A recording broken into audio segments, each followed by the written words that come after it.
Great. Thank you for having me. Thanks for great to be with you, and love everything you guys are doing over there. Great. Thanks.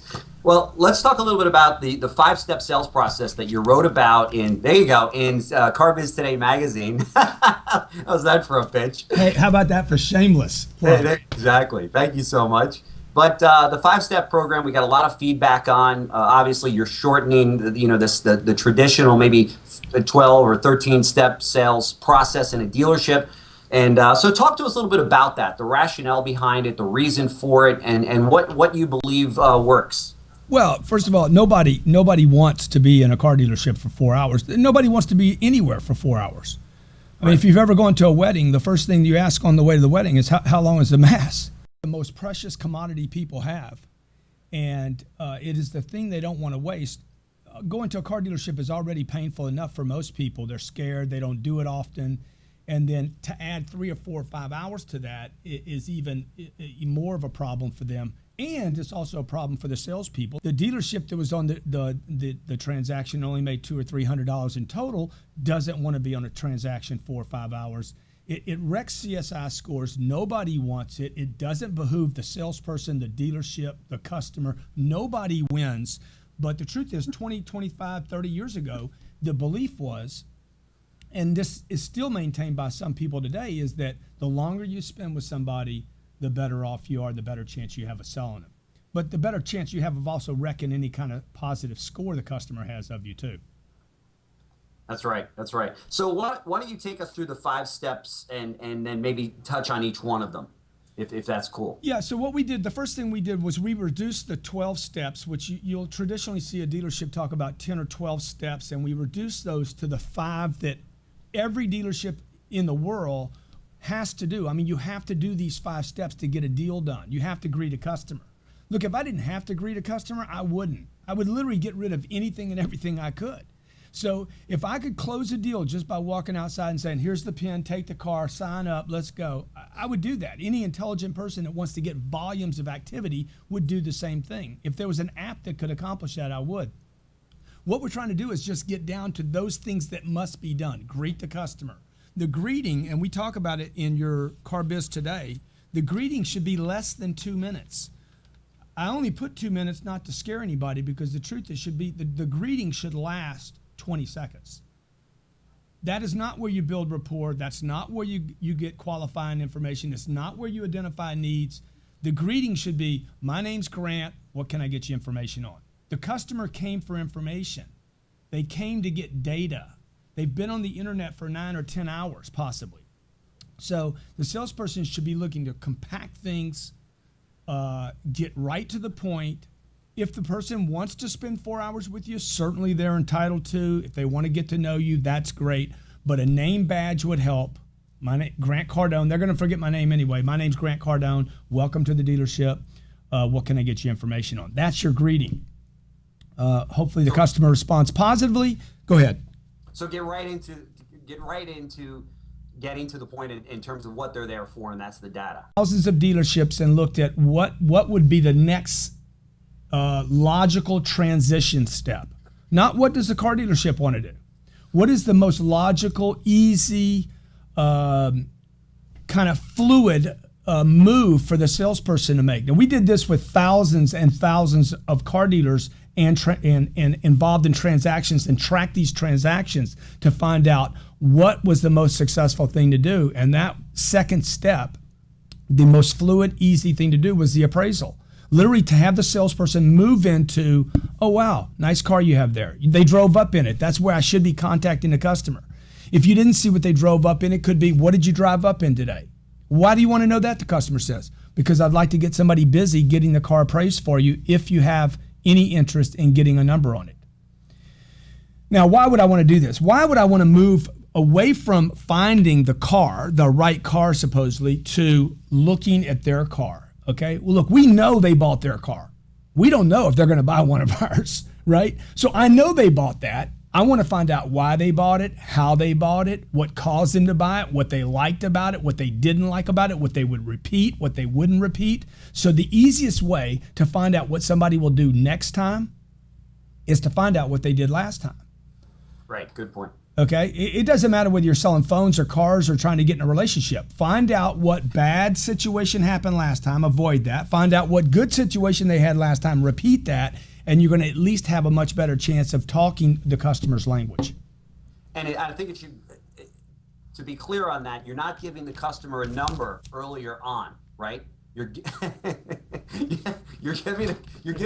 still holding that customer's appraisal number until later in the process, correct? Yeah, I'm not giving a number right now. You see, everybody goes to Freakville right now like, oh my God, he's giving numbers. No, your people are giving numbers. Right. I'm not. I know exactly what I'm doing. And the reason your people are giving numbers right now is you're asking them to do 10 or 12 steps and hold on to a customer for 4 hours. It is impossible. Right. Impossible for anyone to do that. Even the strongest salespeople cannot hold back data for that period of time. The longer you spend with somebody, the less money you make. Right. We can validate that on millions of transactions, not thousands. The longer you spend with the customer, the less money you will make because the salesperson and the manager are going to have to use data, real data, hard data, numbers, payments, trade numbers, over allowances. They're going to have to use that to keep the customer there that long. So what we're doing in the second step is this. Great car, love your car, nice car, can I get you figures on it? Well, we don't know if we're going to trade it in. Sir, the appraisal's free. It's a free appraisal. Costs you nothing. At that point, he's like, yeah, why don't you tell me what it's worth? Let me find out. I might not trade it. No problem. We'll give you numbers both ways. I'll show you with the car and without the car. Okay? But those numbers are going to come later in the Yeah, I'm not doing them now. I got to collect the data. I'm going to collect the data. Oh, nice car you got there. You always go 4 doors? Yep, always. Did you buy it new or used? I bought it brand new. Okay, great. I see 2 child seats in the back. Are those yours or, yeah, that's our kids, 3 and a 5-year-old. See, I found things out. I pop open the trunk. I want the salesperson to do this because the salesperson's collecting data. Customers don't give people information today. That car will literally give you all the common ground you need with the customer. You open up the trunk and the guy's got golf clubs in there. Hey, how's your game? See, it's all right there. Now, this needs to be done. This appraisal, or pre-appraisal in this case, needs to be done very quickly. Bing, bing, bing, bing, turn the car over to the used car manager. The used car manager is now going to introduce himself. Hey, wow, nice car you have. Always should be nice car. I don't care what that car looks like. Nice car, great car. We love your car. We need a car like this. Right. If there's 12 different layers of paint on that car and a bunch of Bondo, do not mention it. Right.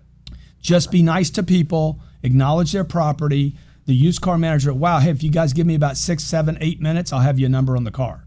That buys the salesperson time to move to step 3, which is select and demo based on the data they collected.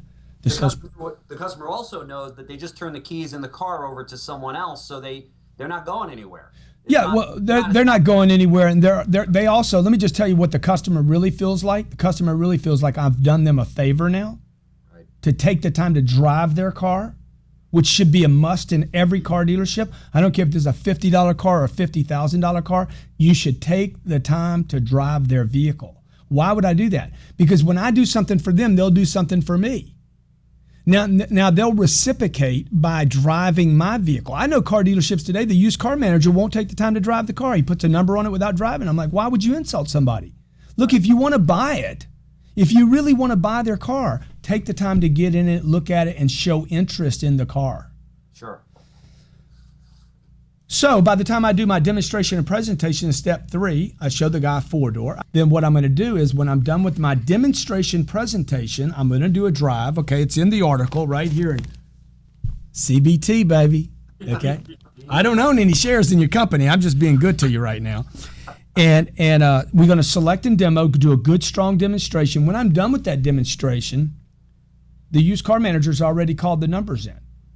Now that's a great deal different from what the traditional dealer does today, because he's doing his selection first, then his demo, then if he gets a write-up, he goes to sit the guy down and write him up. And what he doesn't have yet is the appraisal. That's right. So the customer, let's say the customer's really, oh, I love this car. I want this car. I want to buy this car. What's it going to cost me? You sit down and he's all excited, right? Well, that's the time to close him. That's not the time to appraise the car. Right. See, the way we flipped it now, we can move straight from a demo. If they're excited, write them up. We have numbers. Right. There's no look for the used car manager and waste another 20 minutes of my time or their time. And I would seem to me that putting the appraisal in where you've put it up front is extremely customer friendly. So that because the entire process the customer's asking you, I'm not going to hold you to it, but what's my car worth? What's my car worth? What's my car worth? Because they already know what the payoff is. They want to know if they should be with looking at new cars. So to have a salesperson say, hey, let us go ahead and appraise your car would be, I think they're going to be shocked because the 4 lots that they just came from, they didn't want to even touch the appraisal. No, or you were, yeah, exactly. Or you were required to do something else before they would do that. That's right. But this doesn't make any sense in this new world that we're in. Okay, where the customer's already been to TrueCar, he's got a price on the new car. Yeah. He's been to AutoTrader's trade-in marketplace. He's got a check in his pocket for his car. Yep. And you got a car dealer still saying, let's hide the weenie. I mean. Yeah. It's like, I want to see where the beef is. Is there any beef in this burger? I open up the bread. I'm like, where's the meat, man? That's all I want to know about. And that's what the customer wants to know. What's the price? What's the payment? What's the down payment? Right. And by the way, what's my trade worth? That's right. That's right. And they're reluctant to move ahead until they get that. Okay, so you're select and demo and then present proposal. And then we present to everybody, okay? We present, it's step 4, present to everybody, okay? It's step 9 for you, for a traditional dealer. It's step 4 for us. And we present to everybody, okay? I mean, this is one thing. We're doing work for 2 major manufacturers right now. One of them, we increased we literally had the highest, backed by J.D. Power and Associates, the single highest move in customer satisfaction score ever in the history of the automobile industry, okay? It's the biggest single move. And it was because we shortened and tightened up their sales process and are giving customers what they want and then presenting numbers to all of them, regardless of their likelihood of buying today or their preparedness to purchase. Right. So like, we don't ask the question, are you ready to buy a car today? I mean, I don't ask that question. I assume they came to buy a car because they spent 10 hours on the internet. They left their home. They drove through traffic. They pull into a car dealership. I wouldn't go there if I didn't work there. Right. Or if I wasn't interested in buying something there. So we present to everyone, and we know by doing that, we increase our delivery ratio, maybe lower our closing ratio, but we increase the number of cars delivered. So the next step is just to close and exit. Yeah, at this point, I'm going to show the buyer. We use an electronic worksheet called ePencil, and so we're going to show the buyer multiple down payments, both on a purchase and a lease. We're going to show them multiple down payments, and we're going to show them a variation of terms. At this point, we're going to decide whether we can close this transaction or whether we can, let the buyer leave gracefully with multiple worksheets. Now, that's not in the article. And if people want more information on this, they can certainly contact us what would I let a customer leave with right now? We would never, ever let a customer leave with one worksheet on one car. Ever, never. Okay. So you're really giving that consumer all the information that they need to make an informed decision, regardless of their commitment to the store to buy a car. I'm giving them enough data to shop me and buy from somebody else if they want. So what do you say to the dealer that says, I'm nervous about doing something like that? What's the rationale behind that? I would tell the dealer, I would rather lose somebody because I worked him than lose him because I didn't. Uh-huh. Look, if I'm going to strike out, I do want to swing the bat. Right. I've been struck out enough times watching. Oh, wow. Oh, there's the second one. Oh, there's the third one. And then you go home and now you're like, God, I could have swung. I mean, with my eyes closed, I'd at least have a shot. See, we did a mystery shop last year with 573 car dealers. Also did a mystery shop for some other major retailers like Sears. If you haven't seen that video on YouTube, I did see it. It's phenomenal. Like if a major retailer like Sears can miss it, I mean, this is a basic as you can get. You could actually sell somebody that you don't like and they don't like you if you write them up. Yeah. You could actually sell somebody the wrong car for too high a payment with too much money down, and they don't like me. Right. But it's impossible. You could line up all the stars.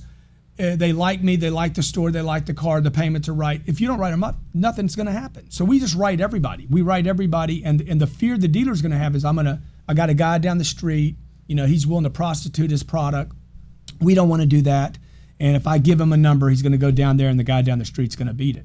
Okay, well, so what, man? Be in the game, swing the bat, go for it, take your shot, and make sure your management is meeting customers. That's the other reason we want that pre-appraisal in the second step because I want to force management to start making contact early in a deal, not late in a deal. I want the desk manager, I'm sorry to interrupt you, but I want the desk manager actually timing this deal. That's why we put a clock in your new newspaper, okay? Yep. Car Biz Today, okay, the 5-step process. We're actually telling the managers with the clock, hey, where you should be in the process right now. Right. There's no question. Customers want to get in and out. You know, I think it's also important to note that the average consumer shops 1.3 dealerships before buying a car. 1.3. So the days of the guy going down the road or going to a competitor and saying, hey, I'm going to shop the whole, new car alley here, it's kind of over. Dude, they just want that number validates that they want to get done now. They want to get in and get out, and this sales process, I commend you on it because it shortens the process. It gives the customer everything that they want. The toughest sale about this process is not to you or me or to the consumer, it's to the dealer listening. It just breaks every mold that they've ever been taught under. But it's certainly the other thing I would ask the dealer is, look, could you buy a car at your own dealership? Would you send your friend there without making a phone call first? Right. Can you advertise your process? See, if you can't advertise your process, okay, if he hadn't turned me off already, if you can't advertise your process, then there's something wrong with it. Right. Like would you go on TV and say, we have a 12-step process.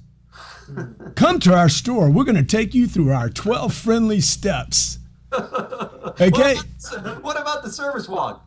Yeah, we're going to show you the service department, even though we haven't sold you a car yet, because somebody believes in that. That's right. No customer's asking for service walks. No customer says, hey, I want to see. I go to Macy's to buy something. I don't want to go to the back of the place and see where they take shipping return. It's crazy.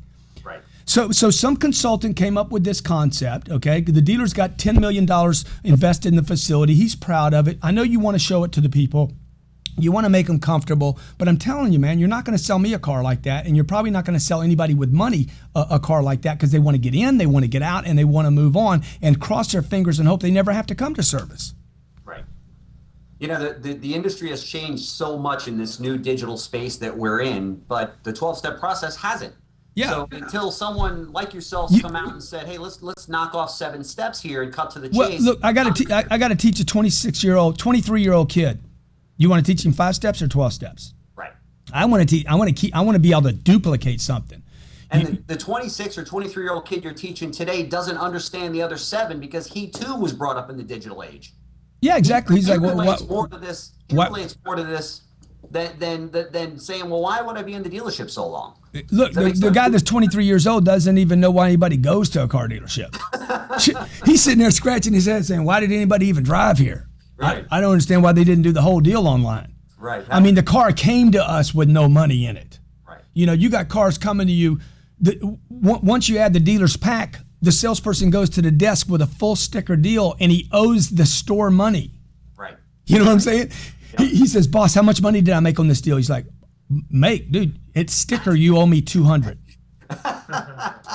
So, and we in your article, okay, I keep pointing this because it basically shows down here millions of transactions. I think in this case we had done a study of 248,208 transactions, and it shows you that when the time goes from 12 minutes in negotiating to 61 minutes negotiating, the gross went from $1,100 a car to $388 a car. Yep. Amazing.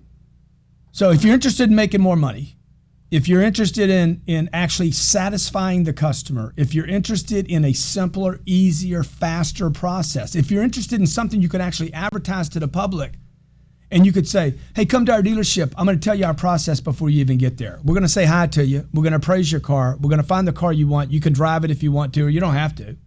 Then we're going to give you some numbers on it, and you're going to decide. See, I would tell the whole public that. I would advertise it. That is the ultimate litmus test. Can you take your process and tell the public what you're going to do with them before they get there? Because you certainly wouldn't tell somebody, hey, we have 12 steps here. They're going to confuse you with Betty Ford. Betty Ford sold 600 cars last month. No, I'm just kidding. Yeah, right. Hey, if we could switch gears here a little bit while I got you on the phone, I know you're very busy. That's right. Talk to us a little bit. It's Grant Cardone Toyota, and it's the kickoff meeting for 2014. Right. Dealership's got to focus on three things. You got the management crew in the conference room, and you say, guys, this year we're going to focus on three things to knock the cover off the ball, okay?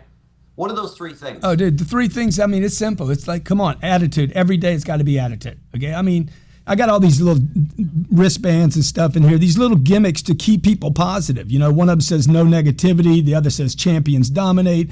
This one says whatever it takes. That's a TV show I'm about to sell to one of the networks.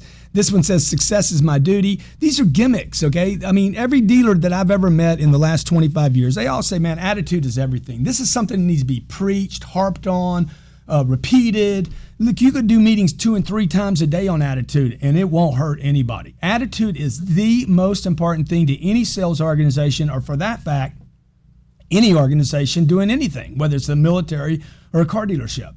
The second thing is going to be, okay, what is our approach? It's called this is called the 3 A's basically, okay, A cubed.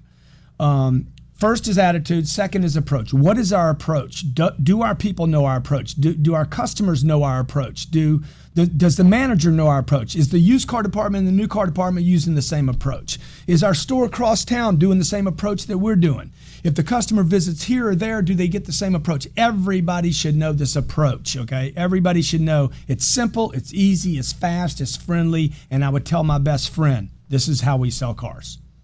Right. The third thing is going to be action. How much action can we take? And I love the number 10 because 10 is like a rounding number. You know, it's like, okay, can we do 10 of everything? And then once I get to that 10, can I 10 up on that? The amount of action the dealership takes, the sales team takes, service or parts, the amount of action with the right attitude and the right approach is going to ultimately determine 2014 results. Not how good the car business is. Look, the car business is good, okay, clearly. When you got Macy's and Nordstrom's complaining that car dealers are stealing shirt sales, that's how good the car business is right now. But it also tells you how weak the consumer is. The consumer is extremely fragile. Way more fragile, in my belief, than is being reported by the media. And you know, God bless car dealers because they're having a good time right now. But it's not because they're great. It's because there's pent-up demand. The incentives are sick. The manufacturers are so competitive, and the price of that car is being held down, artificially being held down for people to be able to purchase one. And the consumer has just enough money to buy a car. And that's why you got to have the right attitude, the right approach, and you got to take a lot of action. Awesome. That's great. I love all that, all the content you provide to. There you go. How many plugs? You know, I was on Fox TV one day, and I said, hey, Spanish called Seller Be Sold, and I showed it, and they're like, what a shameless plug. It was Neil Cavuto. And I'm like, no. I said, Neil, there's nothing shameless about it, my man. You think anybody gets on this show for anything other than attention to their product? Come on, give me a break. This is America, baby. That's exactly right. No question about it. We love it. That's what we're all about. We want to help everybody grow their businesses, whether it be the consultants, the trainers, the authors, such as yourself, or car dealers, which is our core audience, as you know. So yesterday, 4,200 dealers tuned in to CBT News, which we're very excited about. Wow, that's great. That is. We're very excited about the growth that we're having, and certainly with guys like you helping us out, we can't thank you enough. So, in fact, we'd love to talk to you maybe in another call about some ideas that I've got with regard to training and such that will be sent out to all of our 70,000 subscribers and see if you're willing to help us. Oh, good, like that. Good. Love to talk to you about it. I'm sure I'll see you in the Dirty. Yeah, that's your hometown down there. Yeah, that's right.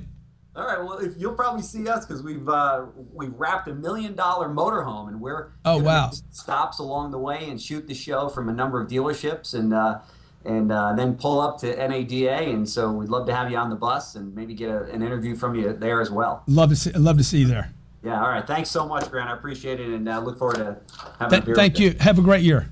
Okay, thanks. You too. Bye-bye.